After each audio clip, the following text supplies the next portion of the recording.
BBC Breakfast's Carol Kirkwood was left gasping when she was unexpectedly kissed while live on air. The 62-year-old weather expert has offered her insights and expertise on low pressure, sunny spells, all on BBC Breakfast since 1997, and has a warm rapport with the various hosts that helm the show. On Christmas Eve, the married star was left in shock when one of her colleagues planted a kiss smack on her lips.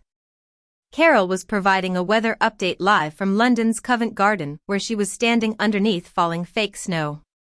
Impressing hosts John Kay and Sally Nugent, the weather expert explained that the fake flakes were harmless and gave a playful illusion of a festive weather storm. She told the stars back in the studio, "It's fab and non-toxic as well, so you can stand under it like this, quite easily." She then pointed to a small sprig of mistletoe that she had attached to the front of her coat and complained, "But my mistletoe has not really done the trick this morning, has it?" A man suddenly burst into the screen and grabbed Carol in his arms, bending her backwards, and kissing her passionately in front of the camera. As he pulled away and dashed back off screen, Carol struggled to compose herself as she giggled and laughed like a schoolgirl. In the wake of stunned silence from John and Sally in the studio, she explained, "Oh, I say. That's Tim, who's our sound engineer. We're good friends. I wasn't expecting that." And she continued to smile and laugh.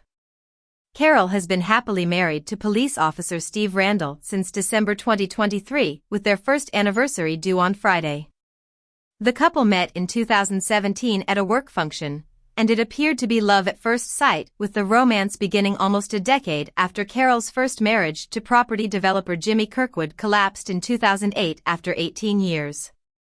Earlier this year, Carol shared an insight into the romantic home life that she shares with Steve.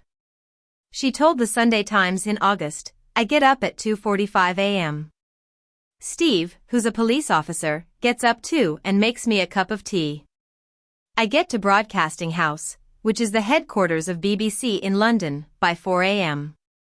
And back in July, Carol reflected on the chance encounter with Steve that she had in 2017 that set them on their path towards marriage. She told the Daily Mail's You magazine, "I met Steve at a work function about 7 years ago. I was drinking an espresso martini, and Steve very sensibly wasn't drinking because he's a policeman and had work the next day. We went on our first lunch date shortly after and had sandwiches and tea. It's strange to think that neither of us had planned on going to the function, but we changed our minds at the last minute, and if one of us hadn't, we'd never have met. It was a real sliding doors moment."